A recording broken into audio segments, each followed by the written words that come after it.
Sama tak ajari latihan apa? Memang angel ya. Makanya yang nggak bisa itu wong pinter. Sudah tahu angel ya nggak usah diteruskan kan. Orang menghindari barang angel itu pinter apa goblok? Pinter. Berarti wong goblok pinter. Saya tuh makanya sama orang goblok tuh respect. Jadi orang alim tuh angel apa gampang? Angel. Menghindari barang angel pinter apa goblok? Loh, orang menghindari barang angel pinter apa goblok? Pinter. Berarti wong goblok pinter. Jadi saya sama orang-orang goblok itu respect. Sudah tahu jadi orang alim angel ya barang angel ya harus dihindari. Makanya saya ini insya Allah umatnya Nabi yang termasuk yang terbaik. Amin. Karena mencintai umatnya Nabi termasuk yang goblok. Waduh. Itu tidak gampang itu. Ya, karena tadi sudah tahu ya. Seperti itu loh orang naik panjat pinang. Itu yang naik karena ingin hadiah. Yang nonton sudah tahu wah licin kok dinaikin mau keplodok ya. Tapi orang sepakat yang nonton juga pinter karena sudah tahu ribet kok. Tukun yang pasar kena lah apa mana. Sama juga gitu. Ngalim tafsir angel, ngarim fikih angel. Tak karek ngaji ngerekam kan gampang. Itu pinter apa goblok? Pinter. Ya. Makanya kula niku mbok burohno ngono tok.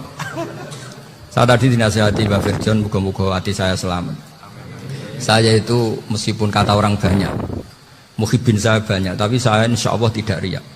Saya itu pakai kitab namanya Tasbidul Fuad, itu karangannya Said Abdul Al-Haddad. Ketika beliau punya muhibin banyak ditanya, bagaimana ya Habib Anda menjaga hati Anda? Jamnya Said Abdul Al-Haddad itu unik. Innama azzamu Allah. Mereka itu sebenarnya menghormati Allah. Cuma butuh saran, dan itu saya. Jadi saya tahu sama semua itu mencintai Quran, mencintai sunnah Rasul, mencintai hadis-hadis Rasul. Cuma sampean kan karena nggak paham, terus manfaatkan saya. Jadi sebenarnya saya ini korban. Korban. Jadi saya mau riak gimana? Korban kok mau bangganya di mana tuh?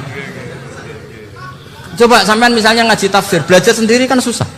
Terkibnya susah, maknanya susah, bahkan beli kitabnya kadang nggak kuat. Loh, untuk jadi alim tafsir itu kan harus beli kitab. Loh, saya sering belajar kitab itu jutaan. Tafsir Tobari, saya pernah beli kitab Fakhrur Razi itu berapa coba? 27 jilid. Karangannya Fakhrur, belum karangannya ulama modern, Imam Sya'rawi. Itu berapa jilid? Itu jutaan. Saya kemarin juga dihadiahi kitab Pak Quraish Shihab namanya Faidul Bari fi Syarhil Bukhari. Pak Quraish Shihab yang terkenal. Dia sering diskusi sama saya.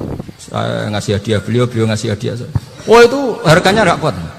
Tidak kuat kadang di Indonesia nggak ada coba. Dan sama orang hebat menghindari kesulitan itu.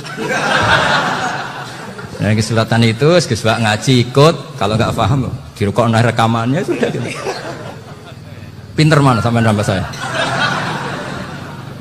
Pinter sampean kan? Bikin sosis susah beli aja kok repot kan. Nah, makanya nggak boleh orang bilang, wah aku goblok reso tafsir aku wong pinter. Makanya nanti kalau saya ketemu Nabi tidak termasuk orang yang mentahkir orang Islam. Kafa bil mari isman ayah kira akhahul muslim. Jadi cukup orang itu dosa kalau menyepelekan orang Islam, termasuk darani sampean goblok itu dosa. Caranya nggak darani goblok ya tadi di logika tadi. Alim itu angel, nggak angel itu pinter, berarti wong bodoh pinter ya sudah gitu. Tapi tetap bodoh. Tapi ini satu cara untuk saya respect gitu. Coba orang yang ngaji tafsir saya banyak, mungkin ribuan. Itu sebetulnya mencintai Quran. Karena Quran adalah kitab suci yang panduannya umat Islam. Sangat mencintai Quran. Terus kemudian mereka nggak paham. Terus mencari orang yang memahamkan. Burohno lah cara Jawa ini. Terus keren saya itu di mana coba? Lalu terus mereka kurang ajarnya gini. Kalau paham itu ya alhamdulillah paham. Wah nak ngaji negus bae ngono tok. Tapi orang paham, orang jalan akal ya. Mari Gus Ban nerangno cepet mulane gak paham. Orang kok nyalano teke sing lelet. Itu kan Masya Allah, naudzubillah tenan. Sebetulnya tingkat kurang ajarnya tinggi Gus sebenarnya. Jadi kalau nggak paham itu kadang nggak nyalahno uteke. Kayak mau misalnya, mau mari mikir aja jelas. Padahal misalnya jelas orang mesti paham bodoh. Paham ya? Jadi kata Said Abdul Haddad, innama azzamu Allah. Sebenarnya mereka itu sangat menghormati Allah. Makanya kita nggak perlu mengatakan wasilah itu kafir, nggak akan. Karena orang tawasul sama Rasulullah itu ingin dapat ridhonya Allah lewat orang yang dicintai Allah. Kita mencintai wali sebenarnya, wah itu kekasih Allah. Kita mencintai itu karena mencintai Allah. Sama seperti gini, kamu mencintai kangkung apa enggak? Sebenarnya sama sekali enggak. Tapi kamu ingin sehat, ada asupan gizi. Kamu ingin tubuh kamu sehat, butuh asupan gizi. Kemudian kamu makan kangkung. Apa terus kamu cinta kangkung? Kan enggak. Cinta kesehatan kamu sama. Orang yang mencintai saya sebenarnya ingin kepuasan rohani. Saya kan termasuk kiai yang torekonya gampang. Ini swarga kan akhirnya penggemarnya banyak. Coba kalau kamu neraka. Jadi sebetulnya Anda mencintai kepuasan Anda sendiri. Nah, saya ini korban. Makanya untuk masuk surga cepat saya. Korban itu cepat. Da'watul mazlum la turaddu. Laisa bainahu wa bainallah hijab. Jadi saya kalau dongo langsung seret langit. Karena mazlum. Saya sinau tafsir itu Pak, sampean bayangkan ada tafsir itu sudah 27 jilid. Sekarang Fakhrul Razi itu bulatnya bukan main. Karena dia ahli filsafat. Bulatnya. Sudah gitu sinau Jalalain kadang dikomen oleh Sawi. Sudah kita percaya Jalalain dibuli Sawi. Percaya Sawi dikandani, "Oh iku Maliki rasa ribet." Sudah gitu sinau Qurtubi, sinau tafsir Tabari itu susahnya. Belinya susah, belajarnya susah. Padahal saya punya keluarga, punya istri, punya anak. Bayangkan kalau istri saya rewel kayak istri sampean. Wah itu, tapi alhamdulillah enggak. Sama sekali enggak. Allah sudah milihkan, wah ini bahaya kalau punya istri rewel. Imam Sibawai itu kitabnya banyak, tapi yang terbukukan hanya kitab Sibawai. Karena beliau kalau sudah belajar lupa istri. Hanya pas beliau di pasar, kitabnya dibakar semua sama istrinya. Karena dianggap saingannya. Ternyata yang dicerai tidak kitabnya, malah istrinya. Itu imam siapa? Tapi alhamdulillah kitab saya nggak terbakar, aman. Saya teruskan ya. Jadi untuk menjaga ria dilatih innama azzamu Allah. Sebenarnya mereka itu menghormati Allah. Sehingga wasail itu sebenarnya nggak pernah jadi subjek pelaku utama, enggak. Tetap Allah. Sebab itu kata Sayyid Muhammad, kamu kok mengatakan wasilah itu kafir itu gimana? Ketika innallaha qad ba'atsa lakum taluta malika. Tolut itu ya manusia. PD-nya itu apa? Inna ayata mulkihi ayyatiyakumut tabut fihi sakinatum mir rabbikum wa baqiyatum mimma taraka alu Musa wa alu Haruna tahmiluhul malaika. Jadi beliau PD itu kalau bawa sunduk semacam peti sakti, sing di situ ada baqiyatum mimma taraka alu Musa wa alu Haruna tahmiluhul malaika. Ya kayak semacam jimat. Tapi saya bukan mensyariatkan jimat enggak, karena nanti banyak penjual yang pembohong juga gitu loh. Cuma cerita, kamu tidak usah mengatakan kafir. Dulu Tolut PD-nya kalau bawa sunduk semacam peti kesaktian yang di situ ada baqiyatum mimma taraka alu Musa wa alu Haruna tahmiluhul malaika. Sehingga Khalid bin Walid meskipun beliau sahabat dan menyaksikan wajah Rasulullah SAW, itu bawa sya'aratun min sya'aratihi Rasulullah SAW, bawa rambutnya Nabi. Perang kemana-mana itu diletakkan di pecinya. Nanti sama tanya lagi, masa pakai peci Khalid bin Walid? Wah panjang sampai itu repot. Sampai tak warai ngaji usul fikih. Usul fikih itu kalau ngaji itu ada istilah tangkihul manat. Ini mesti ini wilayah yang kita bisa berdebat sama Mbah Firjan. Dulu itu musuh saya karena saya makili Anwar, beliau makili Peloso. Tapi tahu-tahu kalah tua terus saya mengundurkan diri.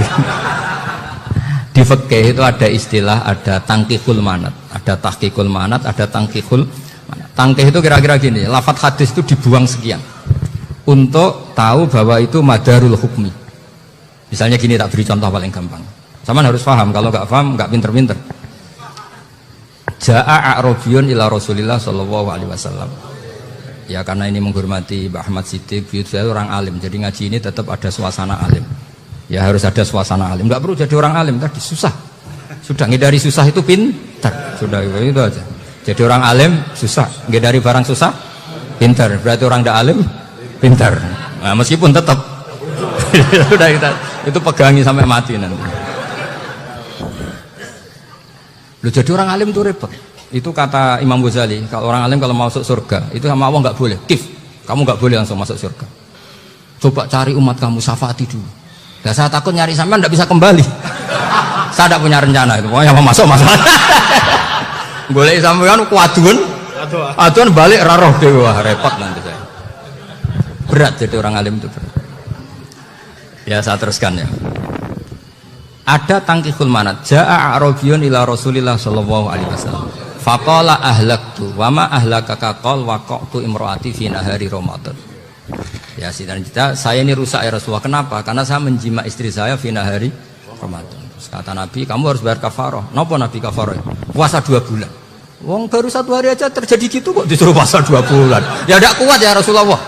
Baru berapa hari saya puasa aja kecelakaan seperti itu. Apalagi kalau sampai 2 bulan. Tidak ya Rasulullah. Ya sudah kalau gitu kamu pertama ngasih makan apa? Itqu raqabah kan, pertama merdekakan budak. Tapi kan sekarang nggak ada budak makanya. Terus sekarang langsung puasa. Wah ini nggak bisa semua. Ya sudah ngasih makan orang 60. Kasihkan siapa ya Rasulullah? Ya orang fakir. Saya ini paling fakir. Di kampung saya ini orang paling fakir. Jadi mulai dulu orang fakir itu hubungan suami istri itu paling lancar. Mulai dulu. Makanya orang fakir itu anaknya banyak karena hiburannya hanya itu. Wong Ramadan aja. Coba mau ke ATM nggak punya uang, mau antri di bank nggak punya, mau apa coba? Itu mulai dulu. Ini sanatnya mutasil. Wah, akhirnya sudah sanksinya kan tadi ya itqu raqabah atau puasa 2 bulan berturut-turut atau ngasih makan 60 orang miskin. Lalu kata ahli usul fikih, kata A'rabi dibuang, nggak menjadi catatan hukum. Orang kota pun kalau melakukan itu juga kena sanksi yang sama. Imro'atau juga dibuang. Andai kan itu dilakukan untuk amatnya juga ketentuannya sama. Nah sekarang perdebatan antara Imam Syafi'i dan Imam Malik begini. Sekarang pertanyaan gini, jima istri itu hukumnya boleh apa haram? Boleh kan? Lalu kalau ada orang tanpa udzur kemudian makan siang-siang, cara Imam Malik hukumnya sama, harus kena sanksi yang sama. Karena sama-sama hadku hurmati Ramadan bi ghairi udzrin syar'iyyin. Sama-sama merusak hukum Ramadan tanpa udzur syar'. Lu jima itu tidak zina.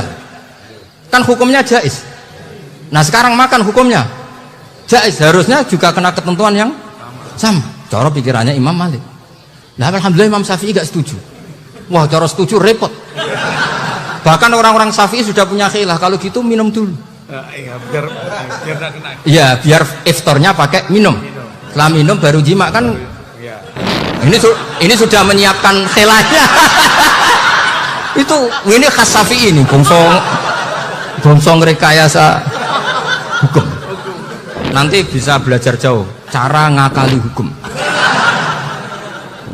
Makanya guyonan yang masyhur Gus Dur itu gitu. Ada seorang kiai atau Gus lah, ya punya salah, namanya manusia kan punya salah, entah cangkruk entah apa, pokoknya punya salah. Ada wartawan yang ngiranya semua kiai itu orang suci, sehingga tanya sama Gus Dur, Gus itu ada kiai kok ya pokoknya salah lagi, tapi jangan bayangkan dosa besar, enggak, kecil-kecil aja. Itu gimana itu, padahal kiai kan orang suci. Jawabnya Gus Dur lucu, ya justru yang boleh salah itu para kiai, kalau kamu nggak boleh. Loh kok bisa Gus? Karena mereka tahu caranya tobat. Repot. Kalau kamu nggak tahu caranya, sama pelanggaran hukum itu ya harus pakar-pakar hukum. Ya. Itu yang tahu caranya rekayasa. Kalau kamu ya kena pasal kan ya. Jadi kamu jangan niru saya. Saya ini punya sekian cara untuk kamu. Nah, itu namanya khilaf. Makanya kata Sayyid Muhammad, kamu tidak usah anti khilaf. Karena Abu Hanifah itu membolehkan khilaf. Kitabul khiyal. Yang penting kamu soleh dulu. Setelah soleh nanti Allah maklumi. Soleh dulu, syaratnya soleh dulu. Kalau tidak soleh jangan. Contohnya gini, ada orang mau puasa lemes sekali, mau makan. Gampang. Kalau langsung makan kan kayak hadku hormati Ramadan biwari udrin sarian. Aku langsung mau jembera sowan Mbah Firjon. Sudah, status saya apa? Musafir. Nah, sudah, berangkat aja sampai Tuban makan. Nanti kalau nggak jadi ya nggak apa-apa sudah. Kan mulai pergi sudah musafir. Saya tidak tahu nanti malaikat tertarik gebuki nggak tahu. Tapi itu ada khilafnya, asal soleh. Karena kata Sayyid Muhammad dan semua kitab mengatakan itu. Kalau sama nggak tahu ya kebablasan. Nabi Ayub, nabi yang terkenal Gudiken itu siapa? Ayub. Nah, itu yang Israiliyatnya akan seru. Gudiken dikukur bek kreweng itu terlalu lah kalau itu. Untuk kreweng konti, orang Arab orang kreweng itu sudah masalah itu. Singkat cerita, Nabi Ayub ketika diasingkan kaumnya itu kan nggak punya sumber makanan. Lah orang lelaki itu mulai dulu egois. Istrinya Nabi Ayub itu cantik sekali. Udah cantik, rambutnya bagus. Makanya kamu nggak usah tanya kenapa istrinya Kiai banyak yang cantik. Ya, nah warasatul anbiya, nggak boleh mungkin. Kalau nggak cantik ya warasatul anbiya dari segi balak. Istrinya Nabi itu semuanya cantik. Nggak usah tanya sebabnya apa, pokoknya gitu, semuanya cantik. Singkat cerita, beberapa kali istrinya Nabi Ayub itu kerja demi bisa nafkahi Nabi siapa? Suatu saat itu tidak ada pekerjaan yang cukup untuk beli roti. Satu-satunya peluang dapat rezeki itu putrinya raja itu rambutnya berondoli. Terus ada sayembara siapa yang rambutnya bagus mau dibeli. Sampai rambutnya istrinya Nabi Ayub itu dijual. Nabi Ayub tersinggung karena itu mengurangi kecantikan. Jadi lelaki mulai dulu gitu. Udah nggak urun kalau istrinya nggak cantik itu komplain. Itu khasnya lelaki. Jadi kalau kamu gitu ada sanadnya juga, tenang saja ya. Komplain ya pegawai.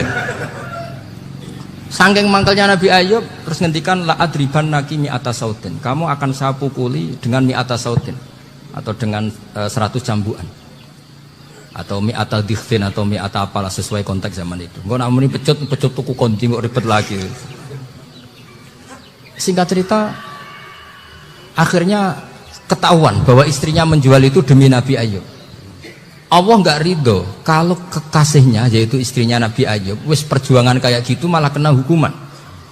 Tapi Allah juga nggak ingin kekasihnya yang bernama Ayub melanggar sumpah. Padahal beliau sudah sumpah, wallahi demi Allah nanti tak pukul dengan 100 kali. 100 kali dengan lidi lah misalnya, contoh yang gampang tuh lidi. Akhirnya sama Allah dikasih satu solusi. Wahud biyadika dikhtan fadrib bihi wala tahnas. Ya sudah, lidi itu ikat jumlahnya 100. Terus pukul sekali saja, anggap saja sudah 100. Iku pangeran sing wari ngakali ngono iku pangeran. Tapi syaratnya soleh, syaratnya soleh. Jadi kalau kamu anti khilaf berarti anti ajarannya Allah di ayat itu. Wahud biyadika dikhtan fadrib bihi wala tahnas. Itu dulu ada, ini cerita di Ithaf. Ini cerita terakhir, ini sudah, sama jangan tambah sudah. Terus pengumuman tadi yang nggak pernah sepuh utang saya itu haram tadi. Karena tadi saya punya kewajiban di rumah yang bisa menggugurkan ya kewajiban yang lebih besar. Lebih besar itu ya tadi bisa pernah guru, pernah sepuh. Yang jelas nggak umur. Umur sampean menang kabeh itu. Tua ini serepot itu. Ada raja itu ganteng kaya, senengannya nikah perawan cantik. Itu semua kampung mesti kenal. Mungkin digilir atau gimana pokoknya. Suatu saat ada pemuda suka sama perempuan yang di kampungnya, cantik sekali. Kemudian pemuda ini ternyata bekerja di kerajaan itu. Tiap hari ditanya, oh itu yang di kamu yang cantik siapa? Mau saya nikahin gini. Wah bahaya ini, saingannya raja. Jadi yang dibidik pemuda tadi itu saingannya. Si raja ini orang yang namanya raja kan gengsinya tinggi. Kaifatang kihuha wa qad ra'aitu qad qabbalaha rajulun. Kok mbok nikah piye? Saya itu pernah melihat dicium lelaki. Wah gak mau. Gak gelem wis kadung ditambung lan waqat qabbalaha rajulun. Saya pernah melihat sendiri qabbalaha rajulun, dicium oleh lelaki. Wes sudah gak minat raja langsung gak keren. Suatu saat pemuda tadi nikahi perempuan itu. Rajanya marah-marah, kamu lelaki gak punya harga diri gini. Gak punya selera, gak punya harga diri, sudah pernah dicium orang kok tetap dinikah. Terus bilang ke raja, ta'rif manir rajul, lelaki itu siapa? Abuha. Kamu tahu lelaki itu siapa? Sopo? Abuha. Bapaknya. Saya kan hanya bilang rajulun. Pernah dicium lelaki. Lah pikirannya raja lelaki kue-kue ngene iki. Tapi butuhe can mau raja ben gak sida yo aja to. Baru kayak digulirkan gitu waqat qabbalah rajulun. Wah enggak mau. Setelah itu suatu saat pegawainya tadi nikahi perempuan. Kamu gak punya harga diri gini. Kamu tahu mandir rajul apa abuha. Wah nak ngono aku gak apa-apa. Lah monggo sakniki wis bojo kula. Ora trimo wis diambung wis macam-macam. Lah itu namanya khilah. Apa? Khilah. Kalau di Balawa disebut tauriyah atau apa. Tapi saya tidak ngajari sampean seperti itu. Sudah pinter sebelum saya ajarin. Bangsa ngakali kan sudah pinter. Ya ini terakhir tak baca Arabnya saja nanti. Bismillahirrahmanirrahim. Biar dapat barokahnya Syekh Nawawi juga barokahnya guru-guru. Bismillahirrahmanirrahim. Wasababu nuzuli hadil ayati annahu kana baina farisa war rumi qitalun wa kana al musyrikuna yawadduna antaghliba farisu ar-ruma li anna farisa kanu majusiyan ummiyin wal muslimuna yawadduna ghalabatar rum ala faris liqaunihim ahla kitabin. Jadi zaman dulu orang Islam lebih senang kalau yang menang itu orang Nasrani. Kalau bandingannya ateis, karena bagaimanapun percaya kekuatan langit. Sementara orang ateis sama sekali tidak percaya kekuatan. Apapun bedanya kita dengan Nasrani itu ada kesamaan, yaitu percaya adanya kekuatan langit. Sehingga ketika orang Romawi kalah itu orang Islam ikut susah. Paham ya? Makanya ini tak baca biar sampean enggak macam-macam pikirannya. Fab'atha Kisra saat terusnya, ya pokoknya seperti itu. Akhirnya Rasulullah SAW berdoa lebih senang yang menang itu Rom karena ahli kitab.